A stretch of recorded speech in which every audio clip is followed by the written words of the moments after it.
Na música você tem muitas possibilidades artísticas na parte técnica. Tem. Não, eu quero timbre X, quero esse Aham. bumbo mais assim, mais assado. Você acha que no cinema você tem isso um pouco mais limitado?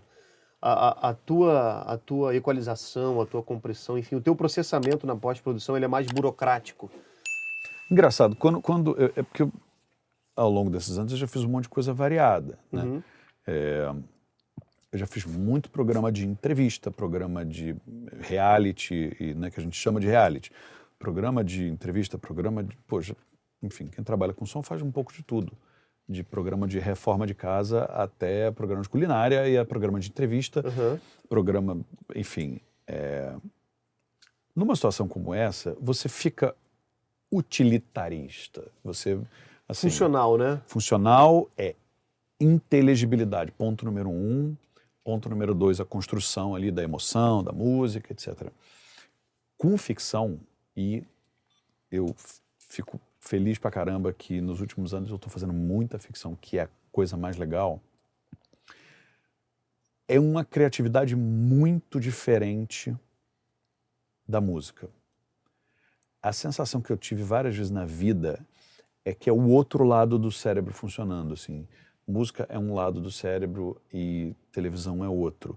Música, aquela coisa que a gente estava conversando antes de começar a filmar, que eu brinco, eu também não tenho a menor ideia do que eu estou fazendo, eu vou mexendo. Eu sempre tive, há 24 anos, essa atitude com música. Eu sei exatamente o que meus equalizadores fazem, eu sei exatamente o que os meus microfones fazem, como é que aquilo vai soar naquela sala com aquele pré, com aquele microfone. Eu sei disso tudo. O que eu tento, me esforçado nesses anos todos, é para que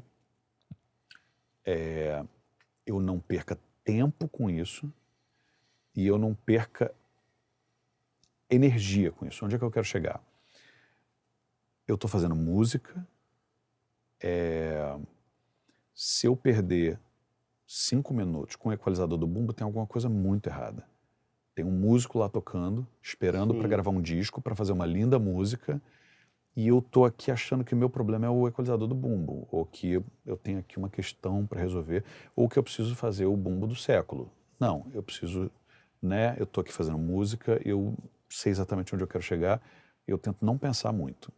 Mixagem é a mesma coisa. Eu ainda trabalho de uma forma meio intuitiva / esquizofrênica, assim, eu não... como é que é a ordem sua na mixagem? Cara, sei lá. Eu vou meio levantando, meio mexendo em tudo ao mesmo tempo, paro uma coisa, vou ver outra. Eu não tenho muito uma coisa uma lógica muito... Um padrão a seguir, assim, né? Muito organizada matematicamente. Essa é uma coisa. Pós-produção é outra. Vamos lembrar que a verdade nua e crua e dura é tudo mentira. Tudo, tirando o diálogo, é mentira. E às vezes até o diálogo é mentira. Até dublado. Sim.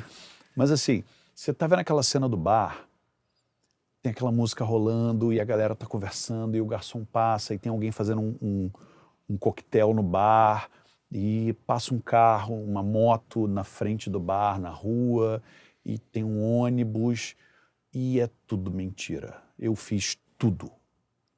As pessoas estão em silêncio, os garçons estão andando de meia para não fazer barulho e os figurantes estão Claro. lá no fundo. Então, assim, a parte artística e a graça da pós-produção é a arte de você criar essa mentira. Sim, de você vestir essa cena que veio pelada no áudio, né? Outro dia eu tava trabalhando com outro, a gente estava fazendo uma série muito grande e vinha um engenheiro me ajudar. Dividir um pouco a mixagem.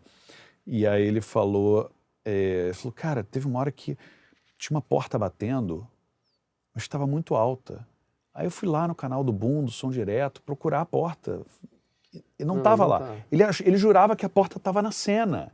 Mas foi a Júlia que colocou a porta. Mas, cara, ela escolheu tão bem a porta que parecia da cena. Então, assim, a graça da pós-produção é justamente, cara, eu vou contar uma mentira tão boa que você vai acreditar que tinha um microfone ali em cima e que as pessoas estavam falando e que a música estava rolando no ambiente e que o cara estava fazendo um coquetel no bar. É isso. Mas assim, especificamente, por exemplo, quando você está Não sei, a cena, nós dois estamos conversando aqui, em algum momento eu viro e falo alguma coisa.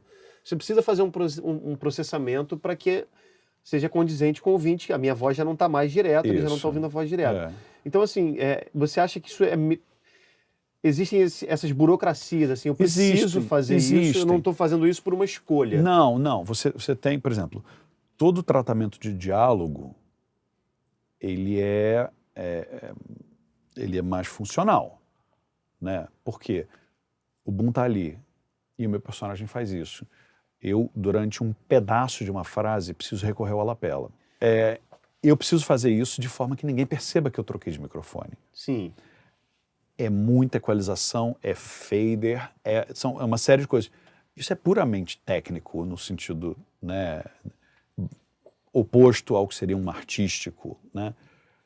Mas ainda assim, tem um pedaço, e isso rola muito. Tem uma frase que é dublada, mas é só uma frase. Essa aí é que o bicho pega. Porque né, é o famoso ADR, né? É quando o ator se dubla na fala, né? E aí você tem uma sala, você ouve a sala, você sempre ouve a sala. Claro. Você tem o boom, você ouve o reflexo da sala, você entende pelo som que sala é aquela. Sim. E aí você grava num estúdio fechado, isolado e silencioso Com e sem reflexo microfone. nenhum. Muitas vezes com outro microfone. Como é que ninguém vai perceber que trocou de microfone? Isso para mim é um desafio. Cara, eu fico horas escolhendo o reverb e automação, equalização, tentando todo tipo de mandinga, reza forte, sal grosso. Para chegar no mais próximo, né? Para chegar no mais próximo. O mais próximo pra gente que trabalha com isso, ele demora a chegar, né? Pro ouvinte leigo, já chegou. Há muito tempo. Há meia hora atrás, ele já estava ouvindo tudo igual. Já estava ouvindo tudo igual, Mas a gente tem essa... Cara, eu preciso fazer... Enquanto eu não me convencer, não vai estar bom, né? Exatamente, Se você não se enganar... É o famoso... Eu que trabalho com música, é o famoso fade na hora de você emendar, né? Exatamente. Tipo, eu não tô olhando. Se a emenda passar e eu não perceber, ela ficou boa. Senão, não... Pós-produção de ficção, especialmente por acaso, né? Ano passado, eu fiz 3 séries, 2 séries inteiras e 4 episódios de uma série. Pode falar o nome das séries, não tem? Pode divulgar. Eu fiz a segunda temporada do Impuros, da Fox Premium, que vamos começar agora a terceira temporada. Eu fiz as 2 temporadas da Divisão, do Globoplay, do Vicente Amorim. E eu fiz os 4 últimos episódios de Renegado, Arcanjo Renegado também da Globoplay, do Heitor Dália. Enfim, a Divisão e o Arcanjo Renegado são séries do Afro Reggae, do José Júnior, para Globoplay / Multishow, enfim. Séries muito bacanas. As 3 séries muito, muito legais e muito desafiadoras. Uma coisa que me chamou muita atenção no Impuros, dos 10 episódios, acho que 2, no máximo 3 episódios, eu terminei com menos de 200 canais. É uma outra habilidade. Sim. Que é de pilotar transatlântico. Exatamente. A música é uma lanchinha. Música é uma lanchinha que você faz a curva, ela faz a curva, você dá cavalo de pau, ela dá cavalo de pau. Vamos dar cavalo de pau num transatlântico. Várias sessões do Impuros, eu cheguei a 240 canais. Aí exijo certos tipos de organização que música não exige. Daí vem a tua organização lá da época do Mega, que você tinha que botar Porque não dá pra você ter uma sessão bagunçada quando você tá trabalhando com 200 canais. Não, você nunca mais vai se achar. Quando você achar que tem um som que tá muito alto ou que tá muito baixo, você vai ficar 2 minutos até achar esse som. Não pode ficar 2 minutos até achar esse som. Porque pós-produção... outra coisa diferente de música que pós-produção tem, de disco, são cronogramas muito justos. É muito apertado. Né? Vai de incrivelmente apertado a justo. Assim. Você nunca tá cravado, folgado, né? Não. Longa-metragem, às vezes, você tem mais liberdade. Ano passado, a gente fez o Ela Disse, Ele Disse, que é um filme adolescente, pop, para Eliseu Barreto, que tinha uma coisa muito data de lançamento e festa, sabe? Isso foi bem apertado. Isso não pode esperar você procurar um canal na tua sessão. Mas eu fiz outros filmes, fiz Jovens Polacas, que estreou há umas semanas atrás, para Final Filmes. Estou fazendo um outro filme que tem um outro ritmo, que aí não tem uma coisa do lançamento apertado. Não, que dá pra gente... Quanto tempo normalmente num longa? Quando você pega um longa para fazer, sei lá, 1h30, 1h30 e poucos minutos de filme. É um pouco como música. É o tempo que me derem. Tá. Assim, Ela Disse, Ele Disse, acho que eu fiz em 4 semanas. O filme de animação, o filme da Pixar, eu acho que eles ficam 2 anos fazendo o som. O som? De cada filme. Sim. Eu estava vendo recentemente uma entrevista do Ben Burtt, do Star Wars, da trilha original, né, o sound designer, né? No primeiro Star Wars, ele ficou 1 ano juntando, gravando os sons que ele usou. Ele gravou um jato da aeronáutica na beira da pista, ele gravou os tiros de laser, de pistola laser. São cabos que seguram postes no deserto. Cabo de aço preso, ele pegou uma moeda, bateu no cabo de aço, fez... Ele botou um captador de contato, fica... E ali ele fez os tiros. E ali ele fez os tiros. Quando você finaliza, por exemplo, você estava falando... A gente estava até conversando antes de começar a gravar Netflix, Amazon Prime. Como eu não finalizo nada, eu tô meio por fora. Como é que funciona as especificações técnicas? São parecidos todos os streamings? Ou você precisa mandar com não sei quantos LUFs para Não, na verdade... Netflix? A Netflix é a que tem um padrão diferente. Basicamente, as grandes associações de áudio, a EBU na Europa, European Broadcast Union, e a TSC nos Estados Unidos, depois de... É um pessoal que entende muito disso e que trabalha muito em conjunto. Então, os softwares de medição, os algoritmos são todos o mesmo, né? Salvo engano, a TC inventou o algoritmo e doou. Todo mundo usa um algoritmo baseado no da TC. Entendi. Inclusive, que é o que eu uso aqui, o medidor da TC. Você tem 2 padrões no mundo. Você até tem um padrão japonês, que eu nem sei o que é, mas aparece aqui para mim a possibilidade do padrão japonês. Mas você tem o padrão europeu e o padrão americano. O Brasil, a Globosat, o padrão, o sistema Globo, televisão, internet, Globosat, enfim, os canais todos, adotaram um padrão europeu, que é o da EBU R128. O padrão americano, a TSC A85, eles são muito parecidos.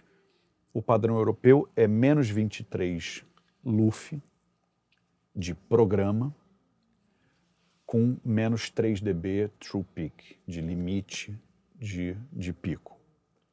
O padrão americano é menos 24 LUF e menos 2 true peak.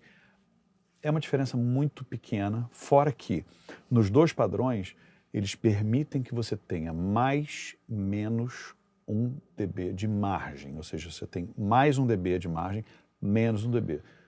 É menos 23. Se eu entregar menos 23,5, tá tudo certo. Se eu entregar menos 22,5, tá tudo certo. Quer dizer, você tem ali... Tem a margem de erro do Ibope, né? 2 pontos percentuais para mais, para menos. Você tem ali uma margem para você trabalhar. E você tem outras coisas, que é o Loudness Range, que é uma recomendação. Ou seja, para você não ter coisas muito, muito altas, muito, muito baixas. Então, tem um Loudness Range de 8 LUFs, eu acho, de recomendação, mas não é... Se tiver mais do que 8 LUFs de variação, o seu programa não vai ser recusado, mas eles recomendam que você... Você pode perder coisas também Pode. No player, dependendo de onde você vai ouvir. Aquilo que a gente falou, a trilha, você tem que entender que você está fazendo uma trilha para televisão, se você ficar botando 30 Hz, não vai aparecer. Vale também para mixagem. Cinema, você tem uma faixa dinâmica muito alta, você tem uma sala fechada, tratada, não, nem sempre é o ideal, mas é uma sala tratada, uma sala fechada, com a porta fechada, no escuro, com todo mundo em silêncio, com uma caixa que fala full range, as caixas centrais, as caixas, né, da tela, enfim. Um sussurro no cinema você ouve. Lógico. Na televisão aquilo se perdeu com a ambulância que está passando lá fora, Não. com o vizinho gritando alto. E é aquela coisa, às vezes você tá vendo de madrugada, né? Tem gente dormindo, você tá vendo na sala. Aí, pô, não ouviu o sussurro, aí você volta um pouquinho, aumenta. Logo depois do sussurro vem um tiro. Você acorda a casa vendo televisão. Você precisa, para televisão, ter um padrão mais achatado do que para cinema. Sim. Então, assim, televisão você tem que dar uma apertada. Mas a diferença entre os padrões é mínima, a não ser a Netflix, que está adotando um padrão específico dela, que resgata algumas coisas de um padrão antigo da Dolby, de menos 27 dial norm. Cara, pra gente... Bom, eu que faço trilha, eu até comento com a galera, com os compositores, lá no grupo que eu faço parte, falo, cara, eu não quero nem saber dessas coisas. Eu não quero nem saber, porque você até comentou, eu ia até fazer essa observação, esqueci, falou, eu acho que falta um pouco de experiência na finalização da trilha e tal. Às vezes a gente já está tanto tempo fazendo aquilo, que quando a gente finaliza, você fala assim, cara, tá pronto, eu vou mandar lá pro Gabriel, botar na sessão e é isso. Porque eu já tô há dias naquela cena, naquela música e... Mas vou te dizer, por exemplo, uma coisa relativa à trilha. Eu estava fazendo um episódio ano passado e que era uma série que sempre começava com um recap, ou seja, uma recapitulação dos episódios anteriores, aqueles primeiros 2 minutos, 2 minutos e meio, que é, né, o que aconteceu nos episódios anteriores, para quem perdeu, ou então para você lembrar, né, para quem ainda assiste aquela coisa pré-histórica de uma vez por semana, ligar a televisão, pois é. Para quem não passou o final de semana comendo pipoca e vendo tudo na sequência, tem o recap, né? Tem. E aí eu recebi do pessoal da trilha, que é uma galera incrível que trabalha com cinema e com televisão. Eles fizeram um crescendo no recap muito legal. Normal. Claro que o final do recap também é aquela cena mais impactante, que terminou o episódio anterior. Do episódio anterior. Só que funcionaria muito lindo no cinema. Porque eles fizeram um crescendo do 0 ao 100. Aí eu falei com eles, gente, 0 a 100 em televisão não funciona. A televisão tem que ser do 60 ao 100. Aí eu falei, olha só, sabe o começo do recap? Eu subi 22 dB. 22 dB, você sabe, é muito. É muita coisa. Mas ele não aparecia. Se eu tocasse ele, você não ia ouvir o recap. Eu subi 22 dB e eu fui fazendo assim no volume, porque a trilha ia crescendo, então eu fui abaixando, e ainda assim tinha um crescendo. No episódio seguinte, eles mandaram um recap do 60 ao 100, que funcionou lindamente. Então, assim, você também tem que entender. Eu vou botar aquele sonzinho na televisão. Não vai funcionar. Não vai. Você tem que entender isso. É cinema? Cara, cinema você bota aquele violino PPPPP, você vai ouvir. Uma sala fechada, numa cena que não tem a explosão. Lógico. Aquilo vai funcionar. Então, assim, o que eu acho da coisa da trilha é legal você saber para onde aquilo está indo, como aquilo está indo e o que está ao seu redor. Sim. Eu gosto de que o compositor venha na mixagem final para ele ver, quando ele recebeu a trilha para trabalhar, ele recebeu provavelmente um QuickTime com diálogo. Sem Sabe nada, aquela cena do fora, bar? Ele nem ouviu que depois entrou falação, Exatamente. entrou... Né? Exatamente. Por exemplo, sabe aquela cena sei lá, que eles estão no tiroteio, não tinha som de tiro ainda, né? Não Agora tinha. tem. Agora tem isso, agora tem um helicóptero que passa. Então, assim, para ele também ver e entender, ok, a trilha foi parar nesse lugar e tem uma negociação ali, em alguns momentos a trilha vai estar mais alta do que os efeitos, em outros já é o contrário. Né? E é legal ele acompanhar e ver o compositor de trilha, ele tem que ter um certo tipo de desapego que não é fácil para um músico. Não. Eu já trabalhei em trilha que você pega um músico incrível e chama ele para fazer a trilha. Olha, essa trilha aqui, vamos tirar. Pô, cara, mas a trilha ficou linda. Ficou linda, mas não tá funcionando na cena. É exatamente isso. Pô, cara, mas, cara, ficou incrível, ficou, mas não tá funcionando. Cara, o filme, na verdade, o produto final pro audiovisual, ele é um arranjo, né? A gente que é músico, eu sempre falo isso, assim, é um arranjo em que, primeiro, a melodia é o diálogo. Não adianta você escrever um quarteto de cordas maravilhoso se não for mais importante do que uma porta fechando e a mulher gritando com o cara numa discussão, ele não vai aparecer e acabou. Não tem jeito. Então a melodia é o diálogo, você respeita o diálogo e assim, você tem que saber, porque não é uma coisa, você não gostou da minha música? Não, ela só não está funcionando. Pois é, mas é duro às vezes para um compositor que não trabalha com pós-produção, com trilha, com cinema ou televisão, é duro porque as duas coisas são verdade. A música está linda, mas ela não serve. Não serve. Às vezes não é, enfim, tem que ter um certo tipo de desapego e um certo tipo de, cara, não sei que palavra é melhor do que isso, mas de doação. Você está dando uma coisa para uma obra que não é a música, é um audiovisual, é um filme. Exatamente. A sua música está ali para ajudar. Exatamente. Né? E para ajudar a contar uma história. Exatamente. Tudo está ali para ajudar a contar uma história, o figurino, né? E você tem que entender que, olha, nessa hora aqui, eu já vi essa situação, nessa hora aqui, a personagem está muito triste, mas eu não quero que a trilha reforce isso. Mas essa trilha ficou bonita, ficou, mas eu não vai pesar a cena, não quero que essa cena seja tão pesada. Isso é muito importante do compositor então, entender. Você tem que entender que, olha, você está ali para entrar num time que tem um capitão, claro, e que está ali para realizar uma coisa. Exatamente. Você tem alguém que está regendo você ali. No teu campo, assim, especificamente na mixagem, no desenho de som, na finalização, vocês recebem alguma referência? O cara chega para você e fala assim, cara, eu queria que isso soasse como o filme X do Scorsese, que tem um som que eu adoro e eu não sei o quê. Olha, não com esse grau de detalhe que tem na música. Tem orientações muito muito específicas, mas não detalhes como eu quero que soe igual aquele filme. Eu quero que essa cena seja etérea. Ok. Ele não é. Eu não quero que seja igual ao filme tal, mas quando o diretor fala, isso aqui é um sonho. Eu não quero realidade aqui. Eu não quero. Ele está andando na casa, mas não é para ter o barulhinho dele andando. Eu quero confundir aqui, eu quero que seja mais etéreo, eu quero... Isso eu acho que vocês passam pela mesma coisa que a gente passa, né? Porque o diretor, não, essa música aqui ela tem que ter uma cor azul. Quando você recebe o filme aqui, você já recebe ele e é aquilo, você trabalha em cima daquilo, ou você pega alguma outra edição depois? Já chegou de...